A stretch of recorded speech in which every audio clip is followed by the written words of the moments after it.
Hello again, and welcome back to my 2001 Polo GTI. And I don't know why the doors are open, but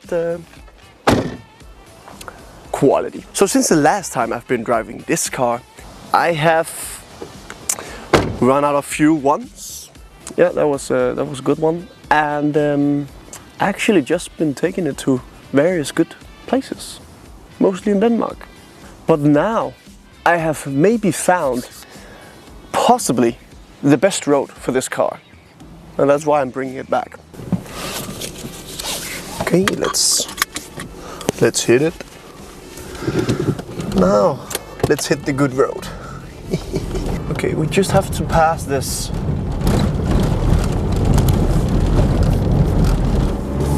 Okay, so the thing is, this amazing road for this car is in a bit of a industrial area here in Denmark, a bit north from Copenhagen.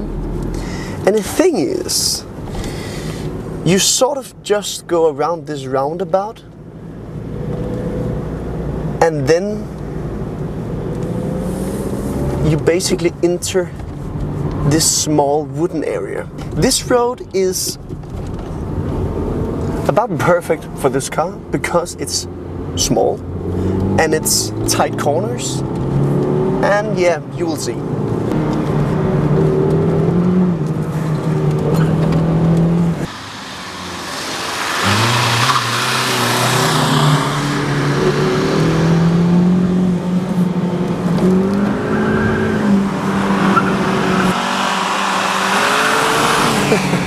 And it just ends up spinning its wheel on the way in. And the thing is, you're not even going 80 kilometers an hour in this car. You're going slow, but you're having fun.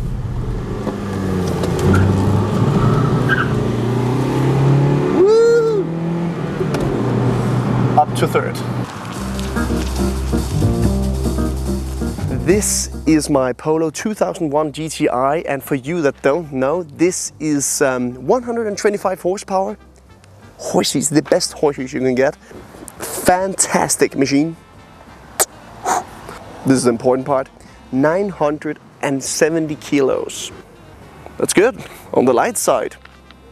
Try to get a car in 2024 with 970 kilos. For you that don't know, this Polo GTI is based on the 6 and 2 generation.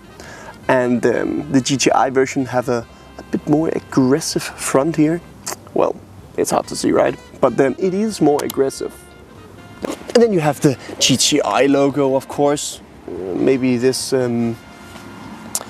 grill down here is a bit more aggressive than the stock one. And you have xenon headlights, also nice. And the thing is, you're never really passing 80 kilometers an hour to have fun in this car. You're basically just going between 40 and 80. So, small car, small power, and small speed, but huge amount of fun.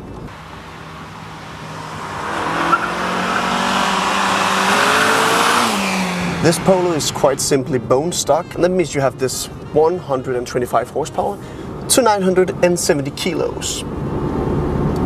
The suspension, bone stock. And that gives this car a bit of roll in the corners. Let's just put it that way.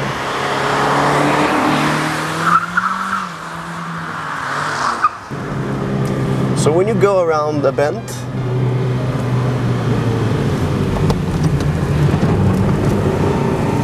the car almost falls over. It's like it's part of the fun, right? The only thing I actually upgraded in this car is the brakes. And that's because if you want to take a car like this to the ring or to any racetrack around the world, you just want to be sure that the car actually can brake.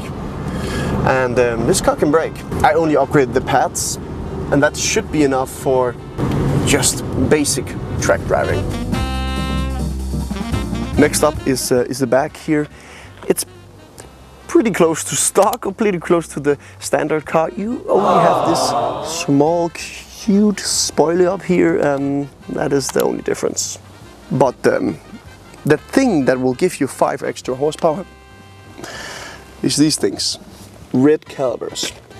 That is fucking fast, my friends. And spiders. For 2+ extra horsepower, you can also option out for the pole position seats here. These are actually quite comfortable to sit in. One nice thing is actually that this is the 3-door version, so it looks more nice. You also have these red inlays in the doors. And then in the back, more pole position seats. At least that's what I call them. They're probably not light at all, but well, they look kind of cool. Okay, is there any more? No?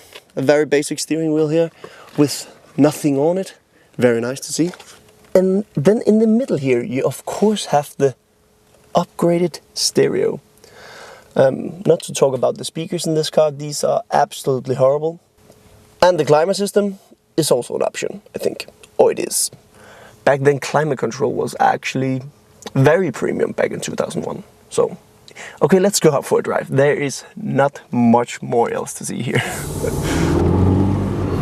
And because this car is from 2001, you don't have any weird noises like alarms going off because you're going too quick, or it's pretty hard to go quick in this car, but you don't have any speed alarms, you don't have any seatbelt alarms, you don't have anything. So it's so analog, this car, and it's just a joy actually. And it's so easy to predict what the car does because it just understeers when it can't take like this speed anymore. So it's really easy to just have fun.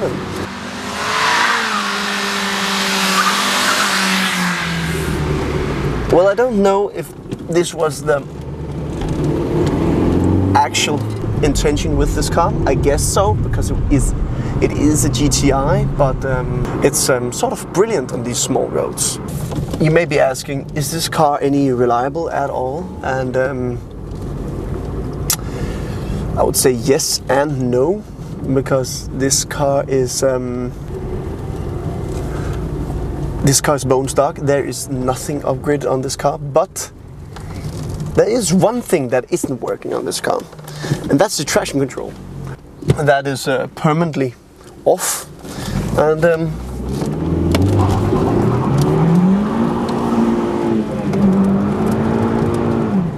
I kind of like that.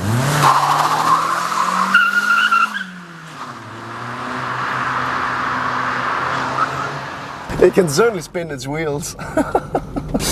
Yeah, it smells like tires here now. Burnt tires. And it helps that this is right now running on eco tires, and these eco tires are not known for having any grip whatsoever, and that is actually perfect if you just want to slip around a bit. This just goes to show that you can basically have fun with just a little power. You don't need like 500 horsepower to have fun. Some people think that, but if you combine lightweight and just small power, yeah, you can have fun. It just matters, are you driving the car close to the edge? Then it's sort of fun, isn't it? And the other good thing is, this is an old GTI, and some GTIs has really shot up in value, but this seems to be pretty much overlooked because these are still pretty cheap. You can get these for under 10,000 euros.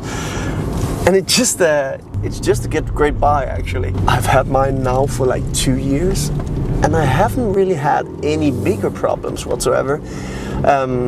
Only the traction control, I tried to sort that in the beginning to fix that issue. I could never sort it out, so it's just been running without traction control in all of its life, and it makes it like a bit more of the old school vibe because it's just off all of the time. So perfect. Okay, so the problem I'm talking about and why this car is so brilliant is that I was so lucky to buy this car with a faulty ABS system. So that means basically no ABS ever. And in the 2 years of ownership of this car, I can say it's more fun without the ABS. But I've never tried it with ABS, so but I think it's just more fun. But you can see here, it's definitely off in the right corner down there, and yeah, nothing happens if I push the ESP button. So makes this car more interesting. I'm glad you came along to watch this video. I'm trying to do this more of a vlog, I don't know, vlog style, where you're a bit more like with a camera like this instead of it's all set up and scripted, so it's a bit more authentic. I hope you liked the tour here in my Polo GTI. I'll definitely try to make some more videos, maybe also with this car, where we'll go on maybe a longer trip with some friends, or yeah, find another road for it. In the meantime, have fun out there and keep driving.